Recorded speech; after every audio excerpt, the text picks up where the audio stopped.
জীবন এবং মৃত্যু এই দুই হলো জীবনের দুটি অটল সত্য।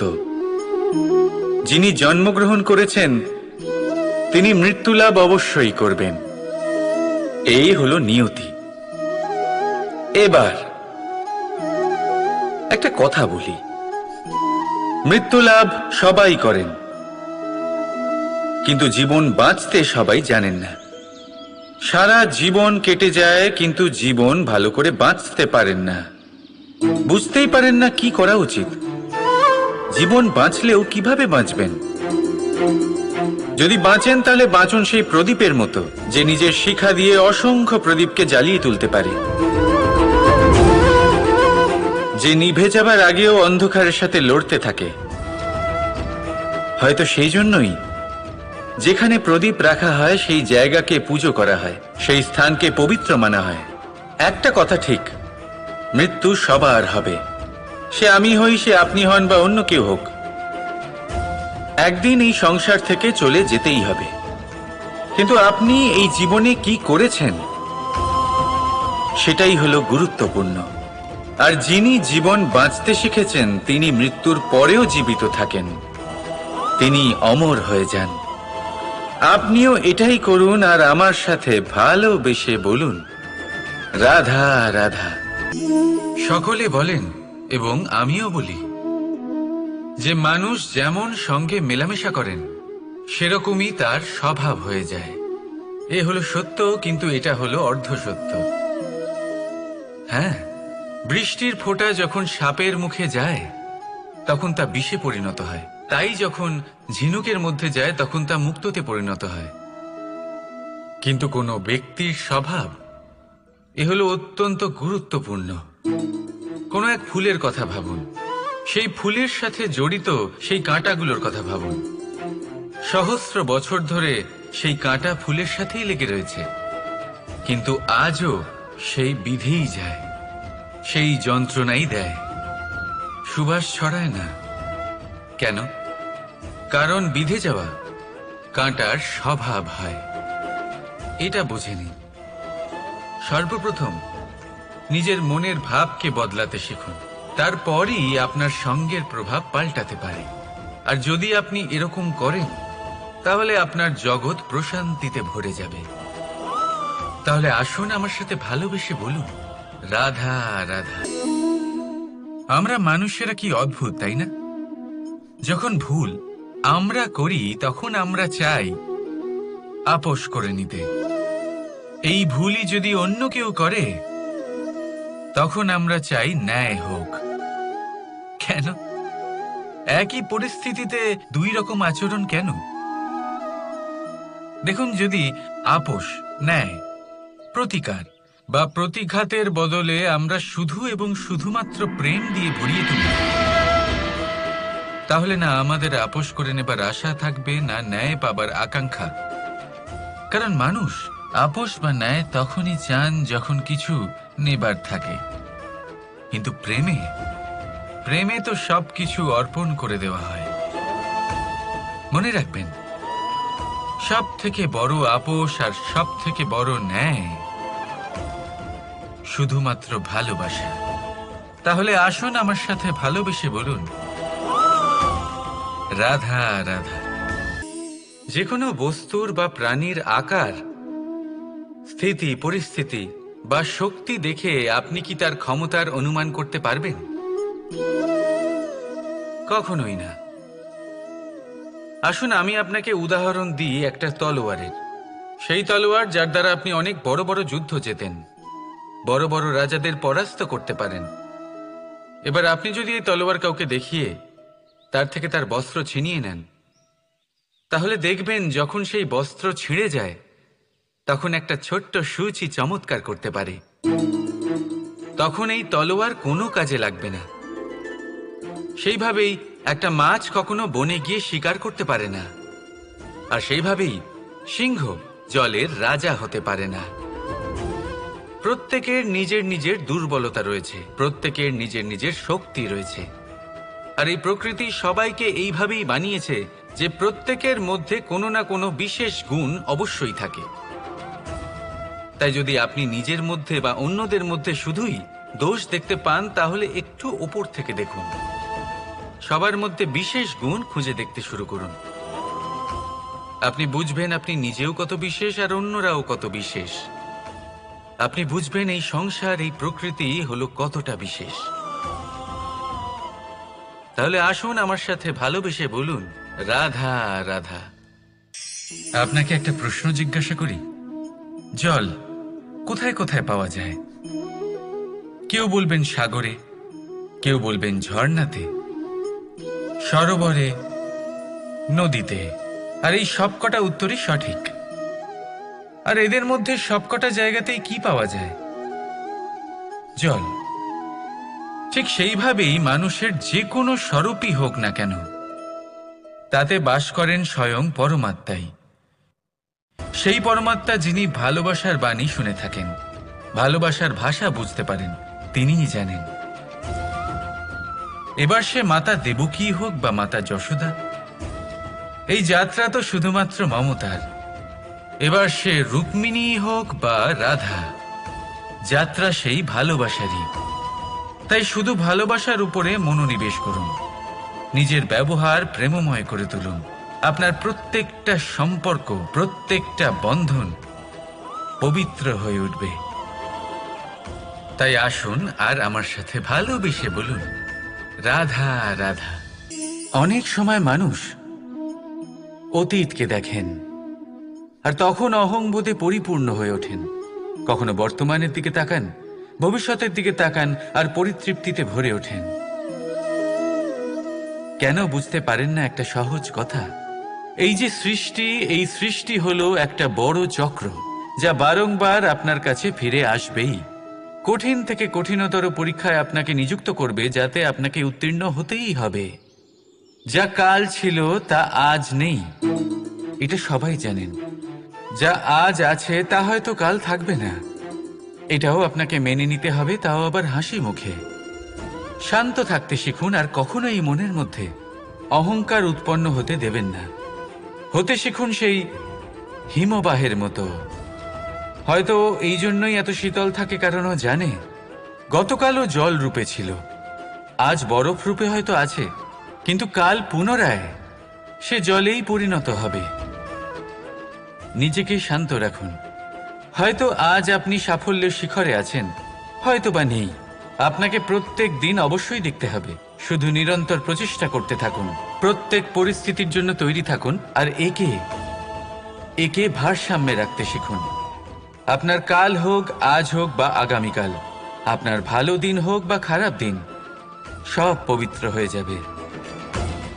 তাহলে আসুন আর আমার সাথে ভালোবেসে বলুন, রাধা রাধা। আপনি কখনো ময়ূরকে নৃত্য করতে দেখেছেন? কথায় আছে যে যখন ময়ূর নৃত্য করে তখন তার চোখ থেকে অশ্রু ঝরে পড়ে। সেখানেই অন্যদিকে আছে হাঁস। কথায় আছে যে এরা নাকি মৃত্যুর সময়ও কলরব করে, অর্থাৎ গান গায়। হয়তো সেই জন্যই মুক্তোর দানা হাঁস খুঁজে পায়, ময়ূর পায় না। এর একটাই সারমর্ম, জীবনে আপনি যে কাজই করুন, সে বড় হোক বা ছোট, প্রসন্নতার সাথে করুন। মনে কোনো তিক্ততা নিয়ে করবেন না, তাকে কষ্ট দিয়ে করবেন না। যদি এই বিষয়ে আপনাকে কোনো উদাহরণ দিই, তাহলে বলি একজন চিত্রকারকে দেখুন।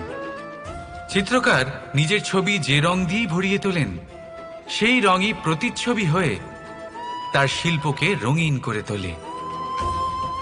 তাই মনে রাখবেন, প্রসন্নতার সাথে যে কাজই করবেন তা অত্যন্ত ভালো হবে। আসুন আমার সাথে ভালোবেসে বলুন, রাধা রাধা। বিনম্রতা। এই সংসারে অনেক সময় বিনম্র হওয়াকে মাথা নত করা ভেবে ফেলা হয়।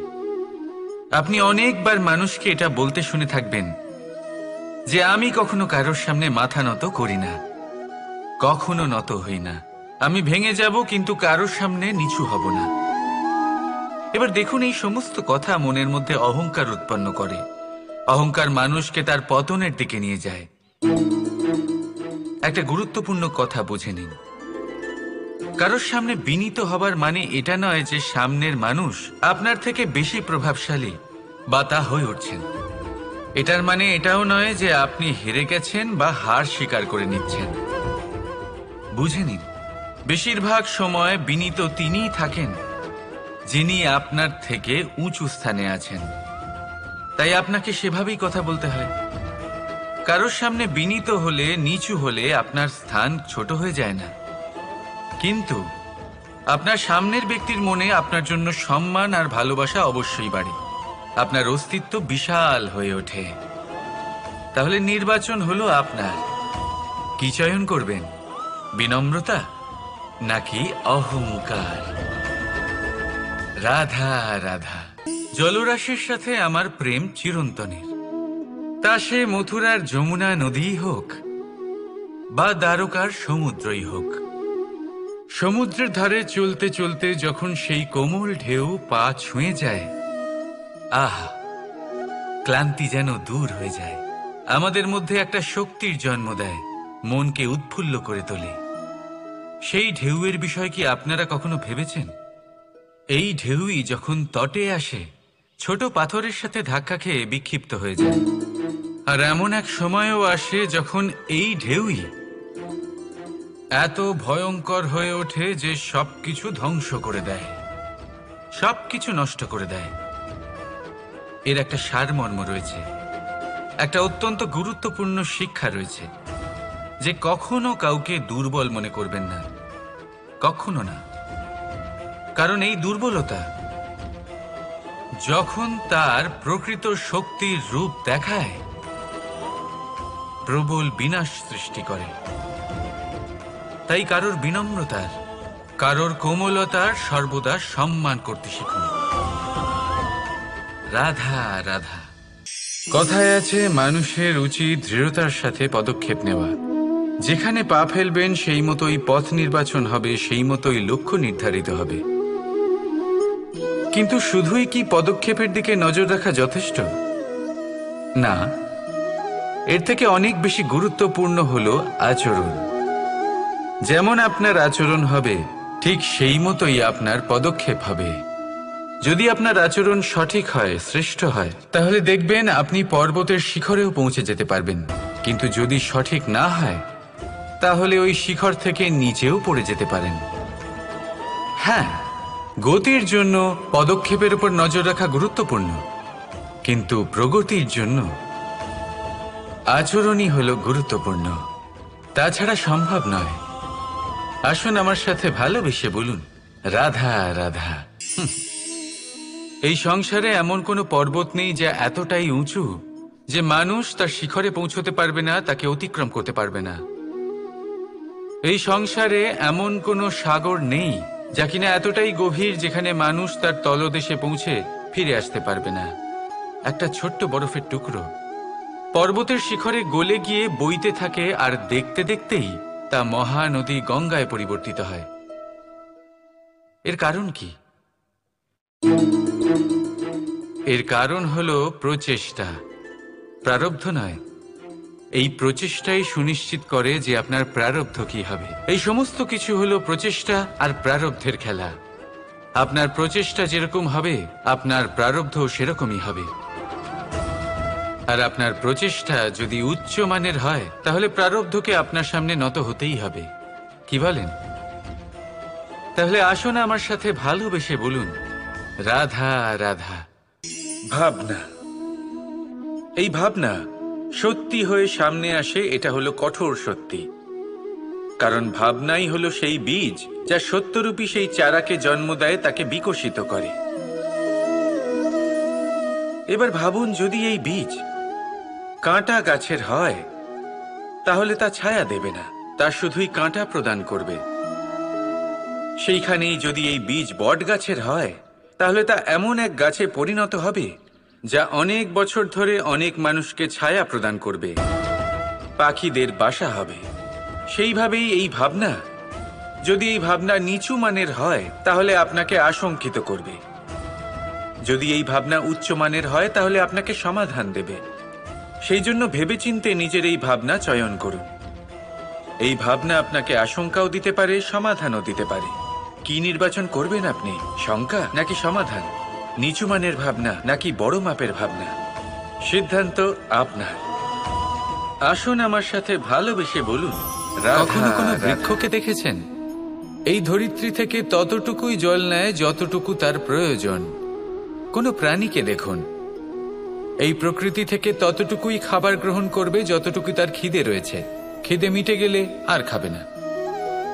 এবার মনুষ্যকে দেখুন, সে নিজের জীবনে যা কিছু পেয়েছে, বস্তু, ধন, খাবার, শক্তি, প্রয়োজনের থেকে অনেক বেশি লাভ করার চেষ্টা করে থাকে। প্রয়োজনের থেকে বেশি যদি পেয়েও যায় তাহলেও তার কম মনে হয়। এবার এরকম ঠিক কেন হয়? এর পেছনের কারণ কি? কারণ হলো লোভ। লোভের আগুন কিছু এমন হয়, যদি মানুষের মনে একবার প্রজ্বলিত হয় তাহলে শুধু বাড়তেই থাকে। ততক্ষণ বাড়বে যতক্ষণ না আপনি নিজে তাকে বাধা দিচ্ছেন। তবে এই লোভের আগুন নিয়ন্ত্রণ করা সম্ভব। পরিমিতিবোধ, পরিমিতিবোধের চিন্তা। আপনাকে শুধু নিজেকে একটা সরল প্রশ্ন করতে হবে। যখনই মনের মধ্যে কোনো বস্তুর প্রতি, শক্তির প্রতি, ধনের প্রতি, ভোজনের প্রতি লোভ বেড়ে যায়, নিজেকে প্রশ্ন করুন, এটা কি আমার কাছে ততটাই প্রয়োজনীয় যতটা একটা বৃক্ষের কাছে জল, যতটা একটা প্রাণীর কাছে ভোজন? এটা কি ততটাই প্রয়োজনীয়? যদি উত্তর না হয় তাহলে নিজেকে সেখানেই বাধা দিন। সেই ভাবনা সেখানেই ত্যাগ করুন, কারণ সেটাই হলো লোভ। ঠিক এইভাবেই প্রয়োজনীয়তার চিন্তা করে আস্তে আস্তে এই মন নির্লোভ হয়ে উঠবে। আর এই মন প্রসন্ন হয়ে বলবে, রাধা রাধা। আজ আমরা দুই ধরনের ব্যক্তির বিষয়ে কথা বলবো। প্রথম জন হলেন যে প্রয়োজনের থেকে অনেক বেশি পরিমাণ ধন উপার্জন করে থাকেন। তার কাছে ততটা ধন থাকে যতটা তার প্রয়োজনও নেই, তারপরেও আরো ধন উপার্জন করতে চেষ্টা করতে থাকেন। সকল সম্ভব চেষ্টা করেন, সকল সম্ভব কর্ম করেন, তা সে উচিত কর্ম হোক বা অনুচিত, তাতে তাদের কিছুই যায় আসে না। তারা শুধুই এই সংসারের সকল সুখ ভোগ করতে চান, সকল স্বাচ্ছন্দ্য লাভ করতে চান। আজীবন তারা প্রচেষ্টাই করতে থাকেন। এবার এই করতে গিয়ে তারা ভারাক্রান্ত হয়ে সমস্যার সম্মুখীন হন। এনাদের সমগ্র জীবন এই চেষ্টাতেই চলে যায়, জীবন যাপন করার বদলে।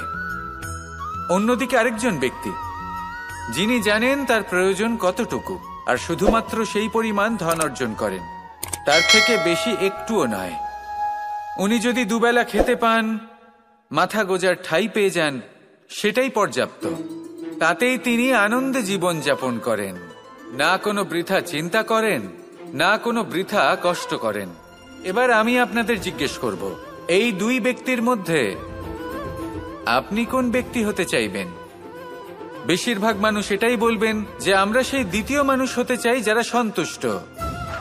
কিন্তু যদি মন দিয়ে দেখেন, আপনিও সেই কর্মই করছেন যা প্রথম ব্যক্তি করেন।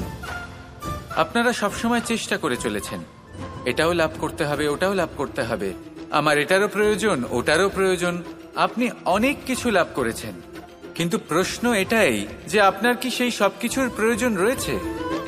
এর উত্তর আপনার অন্তর্মনে রয়েছে। আপনার মন জানে যে আপনার প্রয়োজন কতটুকু। সেখানে গিয়ে দেখুন। সন্তুষ্টি মানুষকে আনন্দ দেয়। মানুষ যতটা সন্তুষ্ট হবে ততটাই সে আনন্দ লাভ করবে। এবার আপনাকে এই সিদ্ধান্ত নিতে হবে যে আপনি কখন আর কোথায় সন্তুষ্টি লাভ করবেন, কত কিছু লাভ করার পরে সন্তুষ্ট হবেন। এই উত্তর আপনি মন থেকে পাবেন। এই সমাজের চাহিদায় জড়িয়ে নিজেকে বিভ্রান্ত করবেন না। নিজের অন্তরের এই মিথ্যে অহংবোধকে প্রশ্রয় দিতে গিয়ে যদি আপনি এরকম প্রয়াস করতে থাকেন, তাহলে জীবনযাপন কখন করবেন? থেমে যান, শান্ত হয়ে যান, নিজের অন্তর্মনে নিমজ্জিত হয়ে দেখুন যে সন্তুষ্টি কোথায়। এই সন্তুষ্টি লাভ করুন। এই মন প্রসন্ন হয়ে বলবে, রাধা রাধা। অহংকার, এ হলো ছোট একটা শব্দ, কিন্তু এর প্রভাব অত্যন্ত বৃহৎ হয়ে থাকে। আর সব থেকে বড় সমস্যা হলো মানুষ আজ অবধি বুঝতেই পারেনি যে এই অহংকারের বাস্তব রূপ কিরকম। কেউ একে গর্বের নাম দেন, কেউ একে আত্মসম্মানের নাম দিয়ে থাকেন, এবং কোথাও একটা এমন সময় চলে আসে যখন সময় এই অহংকারকে ভেঙে খান খান করে দেয়। আর তখন না গর্ব আপনাকে বাঁচাতে পারে, না আপনার আত্মসম্মান। এখন যদি আপনাকে উদাহরণ দিই, তাহলে যেখানে আপনি বসে আছেন সেই ঘরেই ওপরে তাকান, সেই ছাদের দিকে। যদি এই ছাদ অহংকার করতে থাকে যে দেখো, আমি তো সব থেকে উঁচু জায়গায় আছি, আমার চেয়ে ওপরে আর কেউ নেই, আমি এই ঘরে থাকা সমস্ত ব্যক্তিকে ছায়া প্রদান করি, যদি এই অহংকার এসে যায় তাহলে কি? একবার ভেবে দেখুন, যদি পরের দিন তার উপর আরো একটা তলা বানিয়ে দেওয়া হয় তাহলে কি? এই ছাদ, যার নিজের উঁচু হবার অহংকার ছিল, যে সব থেকে ওপরে ছিল, সে এবার পায়ের তলায় চলে এসছে। এটাই হয়ে থাকে। মনে কখনোই অহংকার পোষণ করবেন না। যদি মনের মধ্যে কিছু রাখতে চান, তাহলে প্রেমের ভাব রাখুন, স্নেহ রাখুন। এই অহংকারকে আপনি যা ইচ্ছে নাম দিন, গর্ব হোক, আত্মসম্মান হোক, এর দ্বারা আপনার কোনোভাবেই কোনো লাভ হবে না। তাহলে এই অহংকারকে ত্যাগ করুন আর আমার সাথে ভালোবেসে বলুন, রাধা রাধা। ভগবান প্রত্যেক কঠিন পরিস্থিতিতে এই নামই আছে যা আমাদের উপায় দিয়ে থাকে। ব্যক্তি যান, ভগবানের পুজো করেন, আরাধনা করেন, ব্রত পালন করেন, মন্দিরে যান, পুজো পাঠ করেন, ভগবানকে জাগিয়ে তোলেন। আর তারপর শুরু হয় সমস্ত প্রশ্ন। হে ভগবান, আমার সাথে এরকম কেন হচ্ছে? কেন আমারই জীবনে এত দুঃখ আছে? আমি কিভাবে এর সম্মুখীন হব? আমাকে কেন এত কষ্ট ভোগ করতে হচ্ছে? হে ভগবান, আমি কি করব? আমাকে সাহায্য করুন, কোনো রাস্তা দেখান।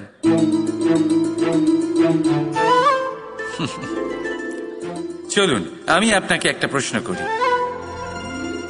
মন্দিরে যাওয়ার চেষ্টা করার আগে আপনি কি জীবনে ততটা চেষ্টা করেছেন যতটা সেই সমস্যাকে দূর করার জন্য দরকার ছিল?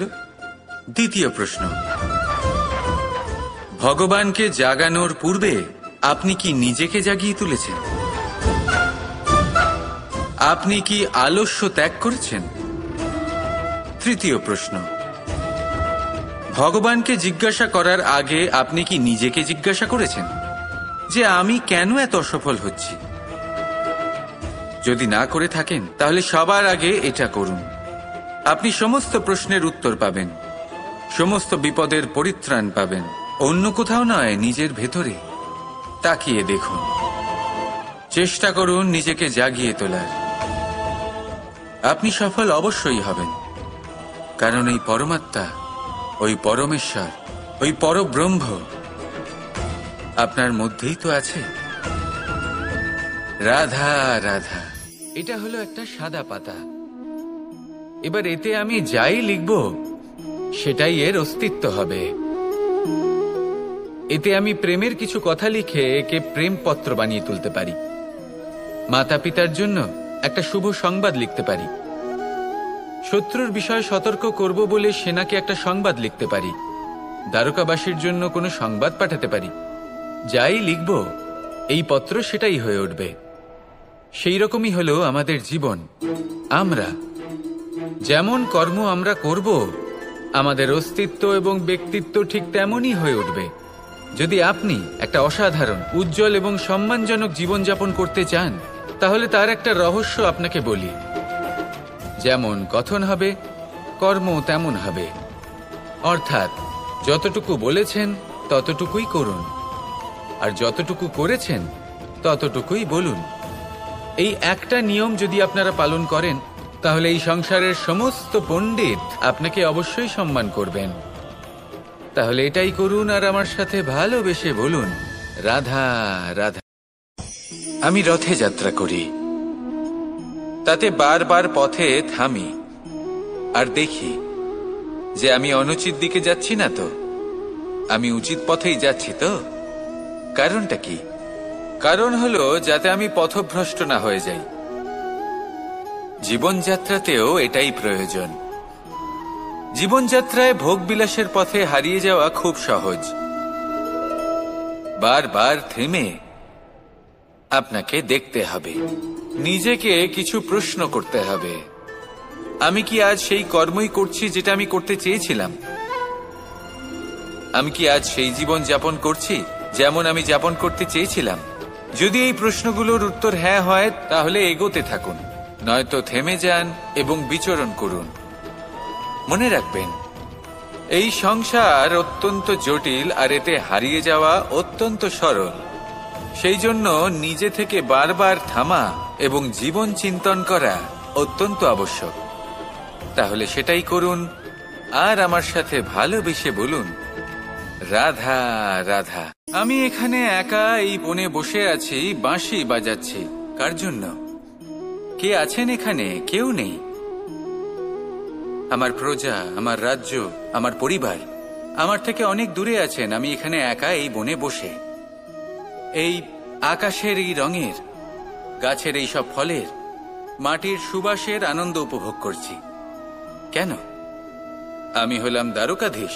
এমন কি রাজকীয় বা ভৌতিক সুখ রয়েছে যে আমি ওখানে পেতে পারি না? সবকিছুই পেতে পারি, তাও এখানে বনে একা বসে আছি। কোন সুখ খুঁজে চলেছি? একা থাকার সুখ। আমরা প্রত্যেকদিন অনেক মানুষের সাথে, চিন্তাধারার সাথে, কর্মের সাথে, পরিস্থিতির সাথে, সুখ দুঃখের দ্বারা বেষ্টিত থাকি। জীবনের এই চক্রে আমরা জড়িয়ে পড়তে থাকি। যতই আমরা এই সমস্যার সমাধান করি, আমরা ততই এতে জড়িয়ে পড়ি। আমরা এতটাই জড়িয়ে পড়ি যে যখন আমরা আয়নায় নিজেদের দেখি তখন আমরা নিজেদের চিনতেই পারি না। এমন মনে হয় যেন আমরা নিজেদের হারিয়ে ফেলেছি। সেই জন্য প্রত্যেক দিন আপনি কিছু সময় নিজের সাথে কাটান একান্তে। এটা অত্যন্ত আবশ্যক। নিজের অস্তিত্বের গভীরে গিয়ে দেখতে শিখুন, নিজেকে বুঝুন। অদ্ভুত শান্তির অনুভূতি হবে। যেমন এই বায়ু, এই বৃক্ষ, এই পুষ্প, এই নিসর্গ, এদের মতো আপনিও কখনো একলা হতে শিখুন। কখনো নিসর্গের একটা অংশ হয়ে দেখুন। এই মন প্রসন্ন হয়ে বলবে, রাধা। একবার একটা শেয়াল বনে বিচরণ করছিল। ও একটা ছোট্ট শাবক দেখতে পেল। ও ভাবলো, আজ একেই আমি খাবার হিসেবে গ্রহণ করব। আশেপাশে দেখলো কেউ দেখছে না তো, কেউ ছিল না। আর সেই শাবকের ওপর আক্রমণ করল, যা হলো একটা ঘোর অপরাধ। বনের নিয়ম অনুসারে আপনি কখনোই শাবকের ওপর আক্রমণ করতে পারেন না।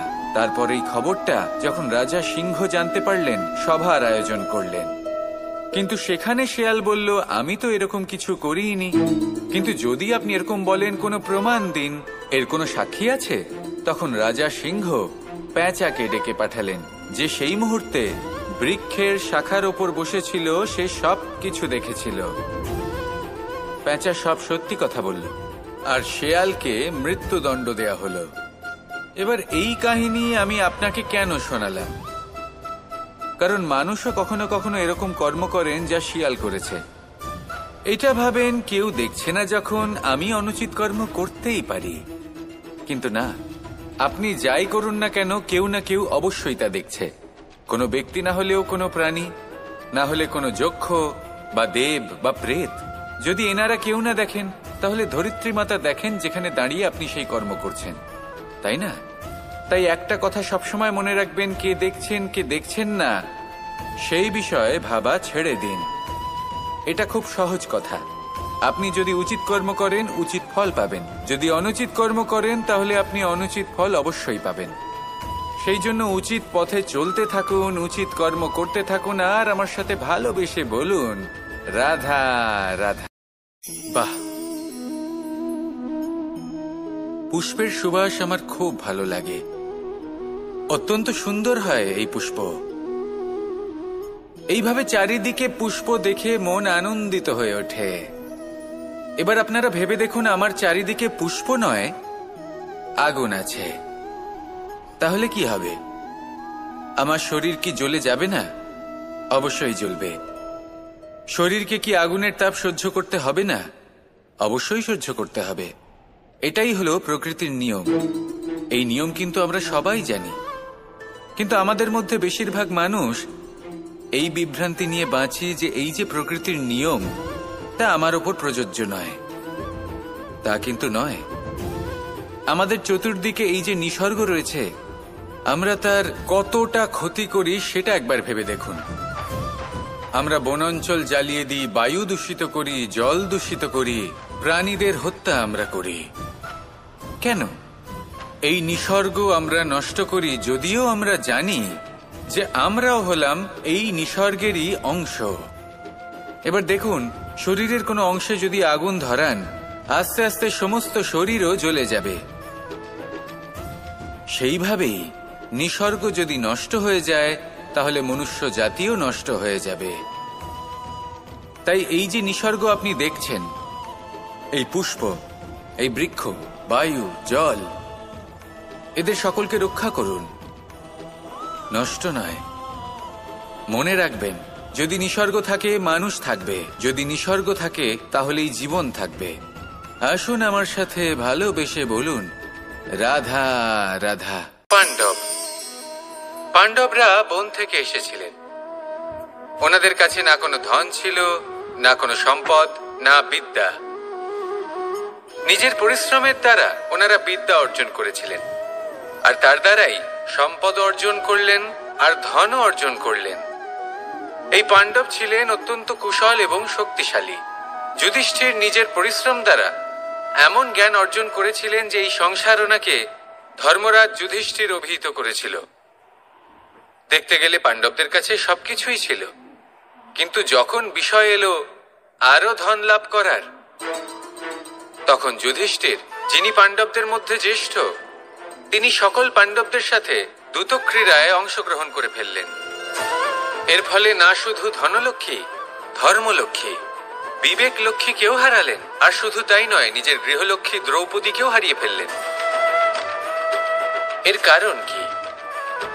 ভুলে গেলেন খুব সহজ একটা কথা, এই সংসারে সম্মান এবং সাফল্য দুটোই পরিশ্রমের দ্বারা লাভ করতে হয়। কিন্তু দ্যুতক্রীড়ার এই খেলা আমাদের ভাগ্যের উপর নির্ভরশীল। এই সংসারে দুটি পথ রয়েছে। একটা পথ যেখানে কর্ম এবং পরিশ্রমের দ্বারা আপনি নিজের পথ নিজেই রচনা করতে পারবেন, আর দ্বিতীয় পথ হলো যেখানে এই ভাগ্য এক মুহূর্তে আপনাকে শিখরেও পৌঁছে দিতে পারে, আবার ধূলিসাৎ করে দিতে পারে। আপনি কোন পথ বাছবেন, সেই চয়ন আপনারই। আসুন আর আমার সাথে ভালোবেসে বলুন, রাধা রাধা। কোনো এক সময়ের ঘটনা এটা। মা এবং বাবা হাটে গিয়েছিলেন, তখন আমি আর দাদা গিয়েছিলাম গরু চড়াতে।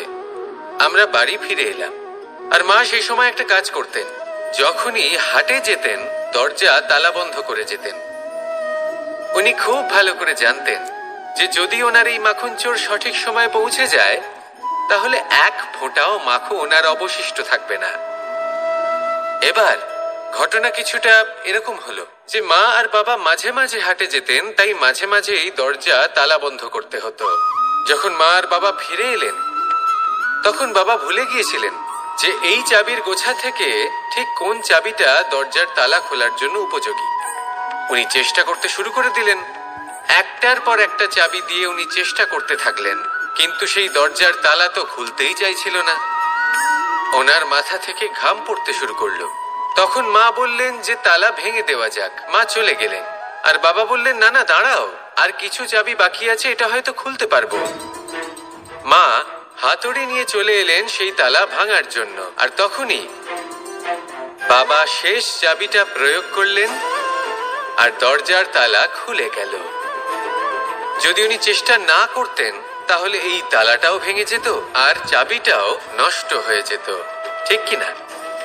এবার এই ঘটনাটা আমি দেখেছিলাম, আর আমার মনে হলো যে কখনো কখনো এই চাবির গোছার মধ্যে থেকে শেষ চাবিটাও কিন্তু জীবনের দরজা খুলে দিতে পারে।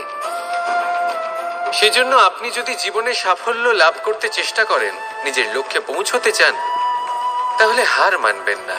হয়তো দেখবেন আপনার পরবর্তী প্রচেষ্টা বা এই অন্তিম প্রচেষ্টা আপনাকে সাফল্যের পথে নিয়ে গেল। তাই নিরন্তর প্রচেষ্টা করতে থাকুন, জীবনে সাফল্য লাভ করুন। যজ্ঞের আগুনকে শুভ বলে মনে করা হয়, আর সেখানেই চিতার আগুনকে অশুভ মনে করা হয়। এমনটা কেন হয়? এখানে বিষয়টা হলো লক্ষ্য, বিচার এবং সঙ্গের। যখন আমরা যজ্ঞ করি তখন আমাদের লক্ষ্য কি হয়? পরিবেশকে আরো পবিত্র করে তোলা, ইতিবাচক করে তোলা। আমাদের লক্ষ্য শুভ হয়। তারপরে আসে বিচার।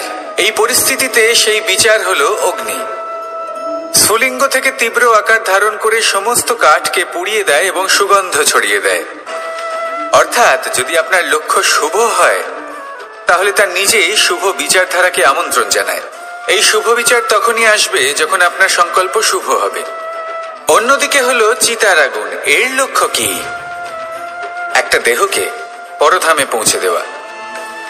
সবার শেষে সবকিছু আপনার উপরে নির্ভরশীল যে আপনি কোনটা চয়ন করতে চান। আপনার লক্ষ্য যদি শুভ হয়, তাহলে আপনার বিচার এবং সঙ্গতি আর তার পরিণাম সবই শুভ হবে। আসুন আর আমার সাথে ভালোবেসে বলুন, রাধা রাধা। এই সংসারের প্রত্যেক বস্তুর, প্রত্যেক পরিস্থিতির, প্রত্যেক আবেগের দুটি দিক আছে। এর মধ্যে পার্থক্য করা সম্ভব শুধুমাত্র দৃষ্টিভঙ্গির দ্বারা। যদি কোনো ব্যক্তি পর্বত শিখরে দাঁড়িয়ে থাকেন, তাহলে উনি এটাই দেখতে পাবেন যে এই জলের ধারা সমুদ্রের দিকে বয়ে চলেছে। আরেক ব্যক্তি যিনি সমুদ্রের কাছে দাঁড়িয়ে আছেন, তার এটাই মনে হবে যে এই জলের ধারা সমুদ্রের দিকে আসছে। এখানে বিষয়টা হলো দৃষ্টিভঙ্গির, আর এটাই সময়ের সাথেও হয়ে থাকে। অনেক সময় মানুষ চিন্তিত হয়ে পড়েন, ত্রস্ত হয়ে পড়েন যে তার কাছে হয়তো খুব কম সময় আছে, তাতে তিনি অনেক কিছুই করতে পারবেন না, আর একটু সময় থাকলে খুব ভালো হতো। তিনি এইভাবেও ভাবতে পারেন যে অল্প হলেও সময় বাকি তো রয়েছে, অর্থাৎ যা অবশিষ্ট আছে তাকে সংরক্ষণও করা সম্ভব, তাতে জীবন যাপনও করা সম্ভব। আর এটা নির্ভর করছে আপনার উপর। তাই দৃষ্টিভঙ্গি ইতিবাচক রাখুন। জীবনে দুই ধরনের আবেগ রয়েছে যার কোনো মূল্য নেই। আমার কথার অর্থ এটা নয় যে এদের কোনো গুরুত্ব নেই। গুরুত্ব যথেষ্টই রয়েছে, শুধু এদের জন্য আপনাকে কোনো মূল্য দিতে হয় না। প্রথম আবেগ হলো আনন্দ, প্রসন্নতা। এটা আপনি যে কোনো জায়গায় খুঁজে পেতে পারেন যদি আপনি খুঁজে পেতে চান। আপনি কোনো পুষ্পের সৌন্দর্য দেখে প্রসন্ন হতে পারেন। বায়ুর কারণে যখন একটি বৃক্ষ শিহরিত হয়, সেটা দেখে আপনি প্রসন্ন হতে পারেন। একটা ছোট্ট শিশুর কলরব শুনেও আপনি প্রসন্ন হতে পারেন। একটা ক্রন্দনরত বালককে হাসিয়ে আপনি প্রসন্ন হতে পারেন। সবকিছু আপনার উপর নির্ভরশীল। সেখানে আরেকটি আবেগ হলো দুশ্চিন্তা। মানুষ বড়ই দুশ্চিন্তা করতে থাকে। আজ আমি এই কাজ করেছি, সেই বিষয়ে চিন্তা। আজ আমি এই কাজ করতে পারিনি, সেই বিষয়ে চিন্তা। কাল আমাকে এই কাজ করতে হবে, সেই নিয়ে চিন্তা। আমি কি সেই কাজটা করতে পারবো, সেই বিষয়েও দুশ্চিন্তা। চিন্তা সর্বত্র রয়েছে, যার জন্য মূল্য দিতে হয় না। যত চান আপনি একত্রিত করতে পারেন। একটা গুরুত্বপূর্ণ কথা মনে রাখবেন, প্রসন্নতা জীবনের একটা নতুন সূত্রপাত। সেখানে দুশ্চিন্তা হলো জীবনের চিতার সমান। এবার এই দুটি আবেগ হলো মূল্যহীন, দুটোই আপনার সামনে আছে। কোনটা চয়ন করবেন আপনি, দুশ্চিন্তা নাকি প্রসন্নতা? সিদ্ধান্ত আপনারই। আসুন আর আমার সাথে ভালোবেসে বলুন, রাধা রাধা। ধন, সম্পত্তি, এগুলো আসলে কি? এগুলো শুধু সেই মূল্য যার দ্বারা আমরা কোনো কিছু অর্জন করতে পারি। এবার এই ধনের দ্বারা এই সংসারে অনেক কিছু লাভ করা সম্ভব, কিন্তু সেই সব কিছুই শুধুমাত্র ভৌতিক বস্তুই হবে। ভৌতিক সামগ্রী, ভৌতিক সুবিধা। অর্থাৎ আপনার কাছে যতই ধন থাকুক, তা আপনাকে শান্তির ঘুম এনে দিতে পারবে না। আপনাকে জীবনের বাস্তব সুখের অনুভূতি লাভ করাতে পারবে না, কারণ এগুলো ভৌতিক ধন। এই ভৌতিক বস্তুই অর্জন করাতে সক্ষম। বাস্তবিক ধন কি, যদি এই প্রশ্ন আপনার মনে আসে তাহলে তার উত্তর আমি আপনাকে দেব একটা উদাহরণের মাধ্যমে।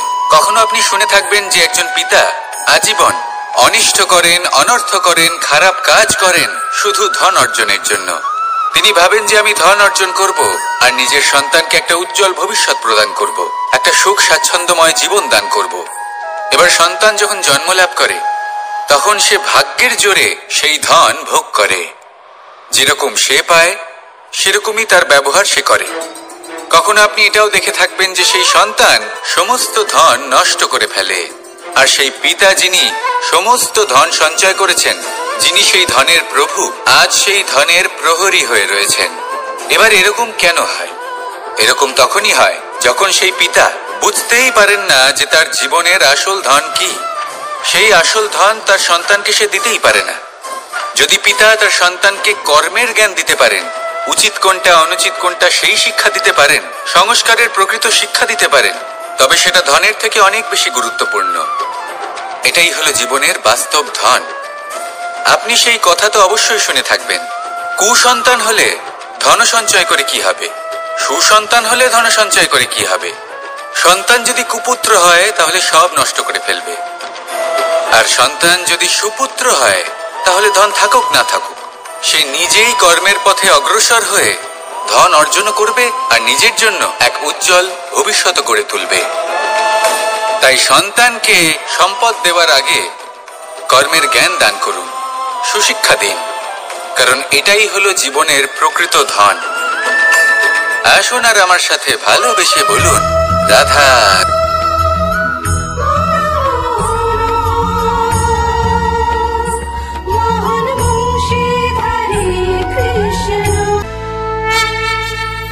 কথায় আছে যে জীবনে কিছু শুরু করার আগে স্বপ্ন দেখা অত্যন্ত গুরুত্বপূর্ণ, আর এটা 100% সত্যিও।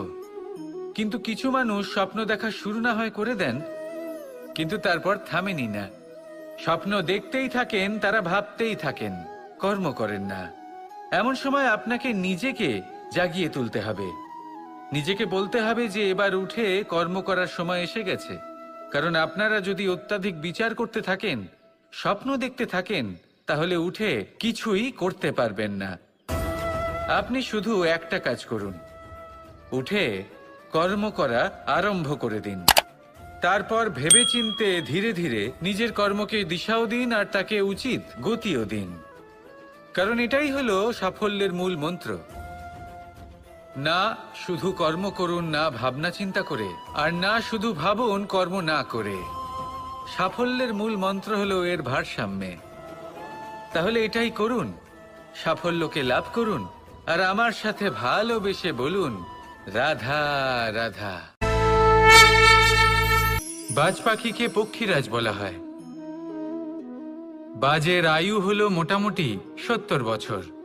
এবার 40 বছর হতে হতেই ওদের পালক লম্বা এবং ভঙ্গুর হয়ে যেতে থাকে, ঠোঁট বেঁকে যায়, ডানা ভারী হয়ে যায়, অর্থাৎ আগের মতো উড়তে পারে না, সেই শক্তি থাকে না। এবার সেই বাজ কি করবে? বাজ সব থেকে কঠিন নির্বাচন করে, নির্বাচন নিজের পুনর্স্থাপনার। সর্বপ্রথম একটা বিশাল পর্বতে যায়, একান্তে নিজের এক বাসস্থান তৈরি করে, আর তারপরে পাথরের সাথে নিজের ঠোঁট বারবার আঘাত করতে করতে সেই ঠোঁট ভেঙে ফেলে। তারপরে সে অপেক্ষা করে সেই ঠোঁট পুনর্নির্মাণ হওয়ার। তারপর সেটাই করে নিজের পালকের সাথে। তারপরে নিজের ডানা থেকে এক এক করে ভারী পালকগুলো ছিঁড়ে ফেলে দেয়। আর তারপর 150 দিনের এই যন্ত্রণা সহ্য করার পরে ও ফিরে পায় নিজের ওড়বার অনন্য ক্ষমতা, সেই শক্তি। আর তারপরে ও জীবনের পরবর্তী 30 বছর বাঁচে। কি বুঝলেন আপনি? যদি ইচ্ছে শক্তি থাকে তাহলে একজন দুর্বলও শক্তিশালী হতে পারে। আপনিও এটাই করুন, নিজের অতীতের যন্ত্রণার বোঝাগুলিকে ত্যাগ করুন, আর কল্পনার খোলা আকাশে উন্মুক্ত হয়ে উড়ে বেড়ান। নিজের পুনর্স্থাপনা করুন, তবেই সর্বশ্রেষ্ঠ হতে পারবেন। আর মনে রাখবেন, এই ছোট ছোট পদক্ষেপই বড় বড় শিখরে পৌঁছে দিতে পারে। তাহলে আসুন আর আমার সাথে ভালোবেসে বলুন, রাধা রাধা। যত শক্তিশালী এই মন, তত শক্তিশালী এই শরীরও। এই যে আমাদের শরীর, এটা আসলে কি? এ হলো একটা রথের মতো। আর একটা রথ ততক্ষণ চলতে পারবে না যতক্ষণ না তাকে কোনো সারথি চালাবে। এই মন হলো শরীরের সারথি। এবার ভাবুন, যদি এই সারথি শক্তিহীন হয়, দুর্বল হয়, তাহলে এই রথের কি হবে? এটা উচিত পথে চলতে পারবে না, উচিত গতিতে চলতে পারবে না, মন মতো স্থানে এটা পৌঁছতেও পারবে না। সেই জন্য মনের শক্তি অত্যন্ত প্রয়োজনীয়। এবার মনের শক্তি আমরা কোথা থেকে লাভ করি? দৃঢ়তার শক্তি থেকে। এবার এই শক্তি আমরা কিভাবে বাড়াতে পারি? আমরা প্রতিদিন কিছু নতুন স্থির করি, কিছু ছোট কিছু বড়। আর যেই আমরা নতুন কিছু পূর্ণ করি, আমাদের মনের শক্তি বেড়ে যায়। আর যদি পূর্ণ না করতে পারি, মনের শক্তি কমে যায়। একটা দেওয়ালের মতো ছোট ছোট ছোট ছোট শিলা আমরা একটার পর একটা স্থাপন করে একটা দেওয়াল তৈরি করি। এতগুলো পাথর যখন একত্রিত হয়ে যায়, তখন এমন এক দেওয়াল তৈরি হয় যাকে ভাঙা প্রায় অসম্ভব হয়ে দাঁড়ায়। সেরকমই হয় মন এবং দৃঢ়তা। ছোট ছোট কাজ করে নিজের লক্ষ্য পূর্ণ করুন। এই লক্ষ্য যদি পূর্ণ হয়, তবে মনের শক্তি বাড়বে। কিছুটা এইভাবে যে যত বড়ই বিপদ আসুক না কেন, সেই বিপদ নিজে হার মেনে নেবে, কিন্তু আপনার মন ততটাই শক্তিশালী থাকবে। তাই মনের শক্তি বাড়াতে থাকুন, যাতে আপনি উচিত পথে চলতে পারেন, উচিত গতিতে চলেন আর মনোবাঞ্ছিত স্থানে পৌঁছতে পারেন। তবেই এই মন প্রসন্ন হয়ে বলবে, রাধা রাধা। প্রজাপতি আকাশে উড়ে বেড়ায়, সে সুন্দর ফুলের রস আস্বাদন করে, উন্মুক্ত উড়ে বেড়ায়, কিন্তু তারও বিপদ কম কিছু নেই। যেমন হলো পতঙ্গ, জন্তু। এই প্রজাপতিকে নিজের আহার করে নেয়, তাকে এদের থেকে সাবধানে থাকতে হয়। সত্য হলো এটাই যে এই প্রজাপতি ততদিনই সুরক্ষিত থাকে যতদিন এদের পাখনা বৃদ্ধি পায় না। যখন এরা এদের খোলসের মধ্যে থাকে, যখন না কারো দৃষ্টি এদের ওপর পড়ে আর না কোনো শত্রু এদের আঘাত করতে পারে, কিন্তু তখন তারা বন্ধ থাকে, অবিচল নিশ্চল থাকে। এই সুন্দর সংসার দেখার জন্য, এই সুন্দর আকাশ পাওয়ার জন্য তাকে তার সুরক্ষা ক্ষেত্র থেকে বাইরে বেরিয়ে আসতেই হয়। আর এটাই জীবনের নিয়ম। মানুষের সাথেও ঠিক এরকমই হয়। যদি মানুষ বিশ্রাম আর সুরক্ষা এদের বন্ধন থেকে না বেরোয়, তাহলে সে জীবিত অবশ্যই থাকবে, কিন্তু জীবন ধারণ করতে পারবে না। কারণ যদি জীবনে বড় কিছু করতে হয়, বড় কোনো কিছু পেতে হয়, সাফল্যের শিখর অবধি পৌঁছতে হয়, তাহলে সর্বপ্রথম আপনাকে নিজের সুরক্ষা ক্ষেত্র থেকে বেরিয়ে আসতেই হবে। এই আরামকে ত্যাগ করতেই হবে। তবেই আপনি সফল হতে পারবেন, তবেই আপনি এই প্রজাপতির মতো আকাশে উড়ে বেড়াতে পারবেন। রাধা রাধা। মানুষ নানান ধরনের বাসনা পোষণ করেন, তাদের নানান ইচ্ছে থাকে, অভিলাষা থাকে, নানান কামনা করতে থাকেন, স্বপ্ন দেখেন, প্রার্থনা করেন যেন তা সফল হয়, নিজের সম্পন্নতা কামনা করেন, আর শেষে নিরাশ হয়ে যান কারণ এসব কিছুই পান না। আপনাকে একটা ছোট্ট উদাহরণ দিই। জঙ্গলের রাজা কাকে বলা হয়? সিংহকে। এবার যেহেতু সিংহ বনের রাজা, তাই হরিণ তো তার কাছে এসে এটা বলতে পারে না যে আপনি হলেন বনের রাজা, তাই আপনি আমাকে মেরে ফেলুন, আমাকে খেয়ে ফেলুন আর নিজের ক্ষুধা নিবারণ করুন। এমন তো হয় না। সিংহ যতই বনের রাজা হোক, তাকেও পরিশ্রম অবশ্যই করতে হয়, তবেই তার ক্ষুধা নিবারণ হয়। সেইভাবেই আপনার সমস্ত স্বপ্ন, আপনার সমস্ত ইচ্ছে, আপনার সমস্ত অভিলাষা, সমস্ত আকাঙ্ক্ষা পূরণ হবেই, অবশ্যই হবে, পরিশ্রমের দ্বারা। শুধু ভাবলেই হবে না, তাহলে আপনিও জীবনে পরিশ্রম করুন, নিজের সমস্ত স্বপ্ন পূরণ করুন, আর আমার সাথে ভালোবেসে বলুন, রাধা রাধা। এই সংসারে প্রত্যেক ব্যক্তি বড় কিছু করতে চায়, এমন কিছু যা এই সংসারে কেউ আগে কখনো করেনি। এমন জায়গায় পৌঁছতে চায় যেখানে এর আগে কেউ কখনো পৌঁছতে পারেনি, আর কেউ এতে সফলতা অর্জন করে। কিন্তু কিছু মানুষ অসফল হয় কেন? এটাই আমার প্রশ্ন। না তো তাদের ইচ্ছেতে কোনো কমতি থাকে, না কমতি থাকে তাদের চেষ্টায়। তাহলে কেন এরা পিছিয়ে পড়ে? এর উত্তর বড়ই সরল। এই সংসার। আপনাদের বলি কিভাবে। আপনারা সকলে সংসারে মহান কাজ করতে চান, সেই মান, সেই সম্মান পেতে চান যা এর আগে কেউ কখনো পায়নি। কিন্তু আপনার সমস্যা এটাও যে এই কাজে সংসার আপনার সাথে থাকছে না। বড়ই অদ্ভুত ব্যাপার। দেখুন, ভুলে যান গোটা সংসারকে, জীবনে একা একা এগিয়ে চলুন। গঙ্গোত্রী থেকে যখন একটি জলের ফোঁটা বেরোয় তখন সেটা শুধু এক বিন্দু জল। তারপরে যখন সে তার যাত্রা শুরু করে অন্য জলের ফোঁটার সাথে মিশে, তখন সে স্রোতে পরিণত হয়, গঙ্গাতে পরিণত হয়। যদি আপনি জীবনে এগোতে চান তাহলে একলা এগোতে শিখুন, নির্ভীক হয়ে, সাহসের সাথে, ধনাত্মক চিন্তা নিয়ে জীবনে এগিয়ে চলুন, একা এগিয়ে চলুন। আর দেখবেন সেই মান, সেই সম্মান আপনার জন্যই অপেক্ষা করে আছে। রাধা রাধা। জীবনে শিখরে পৌঁছানোর জন্য মানুষের কি প্রয়োজন হয়ে থাকে? সিঁড়ির। কিন্তু তাও প্রত্যেক মানুষ, প্রত্যেক ব্যক্তি শিখরে পৌঁছতে পারেন না। এর কারণ কি? কারণ একটা হতে পারে যে মানুষ কল্পনা করতে থাকেন কিন্তু সিঁড়ি খুঁজে পান না। কিছু মানুষ খুঁজে নেন কিন্তু তা পেয়ে এতটাই প্রসন্ন হয়ে যান যে তারপর আর কোনো কর্মই করেন না। খুব সোজা ব্যাপার। অনেক মানুষ সিঁড়ি খুঁজে পান না, আর যদি পেয়েও যান তাও যতক্ষণ না তাতে চড়ছেন সেই শিখরে পৌঁছবেন কি করে?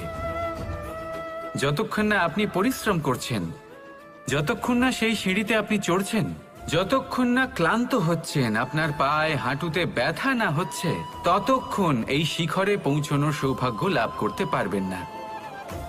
তাহলে কল্পনার সাথে কর্ম করুন, পরিকল্পনার সাথে পরিশ্রম করুন, সব কিছু পাবেন। আসুন আমার সাথে ভালোবেসে বলুন, রাধা রাধা।